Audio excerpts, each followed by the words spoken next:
اسماعیل نے بڑے ہو کر پڑوسی قبیلے کی ایک لڑکی سے شادی کی، اور ان کے والد ابراہیم علیہ السلام ان کی خیر خبر لینے، دیکھ بھال کرنے اور وقتاً فوقتاً انہیں مشورہ دینے آتے رہتے۔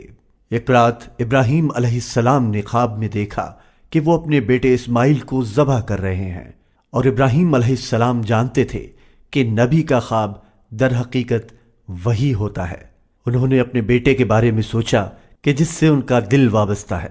وہ زمین پہ بچھایا جائے گا اور ذبح کیا جائے گا۔ وہ اس بارے میں کیا سوچتا ہے؟ وہ اس خواب کے متعلق اسماعیل علیہ السلام کو آگاہ کرنے ان کے پاس گئے اور فرمایا، اے میرے بیٹے،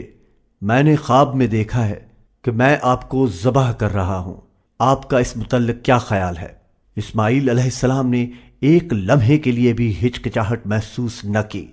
بلکہ انہوں نے اپنے والد سے فرمایا، اے ابا جان، جیسا آپ کو کہا گیا ہے ویسا کریں، اور دونوں خدا کے حکم کی تعمیل کے لیے گئے، اور اسماعیل علیہ السلام کو زمین پر منہ کے بل لٹایا گیا، اور ابراہیم علیہ السلام نے چھری اٹھا کر حکم خداوندی کی تکمیل کے لیے آگے بڑھے ہی تھے کہ خدا کا حکم آیا،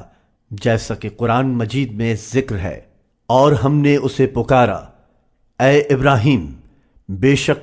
تو نے خواب سچ کر دکھایا، یقیناً ہم اپنے نیکوکاروں کو ایسا ہی بدلہ دیا کرتے ہیں۔ اور خدا نے اسے بہت بڑی قربانی سے نوازا تھا، جس کے بدلے ہم نے اسے چھڑایا، اور غم اس خوشی میں بدل گیا، اور اس دن کو آنے والی تمام مسلمان نسلوں کے لیے یوم عید بنا دیا۔ فلما بلغ معه السعي قال يا بني إني أرى في المنام أني أذبحك فانظر ماذا ترى قال يا أبت افعل ما تؤمر ستجدني إن شاء الله من الصابرين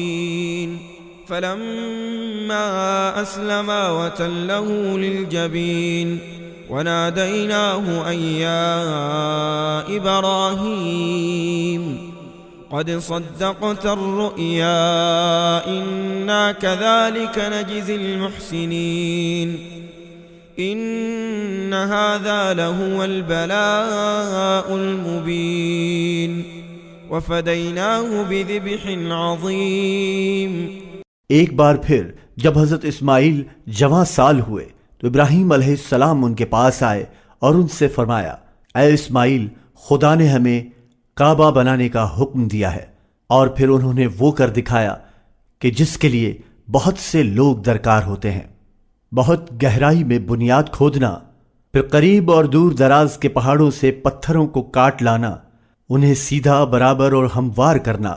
ان کی تعمیر کر کے بلند کرنا۔ اس کے لیے انسانوں کی ایک بہت بڑی نسل کی ضرورت تھی، لیکن اس وقت روئے زمین پر ابراہیم علیہ السلام اور اسماعیل علیہ السلام جو سب سے بڑے مسلمان تھے، انہوں نے خدا سے عرض کی کہ ان کا کام قبول فرمائیں اور انہیں مسلمانوں میں شامل کریں، اور انہوں نے خدا سے درخواست کی کہ اپنی اولاد میں سے ایک مسلم قوم بنائیں اور ان کے لیے ایک رسول بھیجیں۔ تو خدا کا جواب آیا کہ یہ قوم اسلام کی قوم ہے، اور پھر وقت مقررہ پر خدا نے اپنا رسول محمد بھیجا۔ وَإِذْ قَالَ إِبْرَاهِيمُ رَبِّ اجْعَلْ هَذَا بَلَدًا آمِنًا وَارْزُقْ أَهْلَهُ مِنَ الثَّمَرَاتِ مَنْ آمَنَ مِنْهُمْ بِاللَّهِ وَالْيَوْمِ الْآخِرِ قَالَ وَمَنْ كَفَرَ فَأُمَتِّعُهُ قَلِيلًا ثُمَّ أَضْطَرُّهُ إِلَى عَذَابِ النَّارِ وَبِئْسَ الْمَصِيرُ۔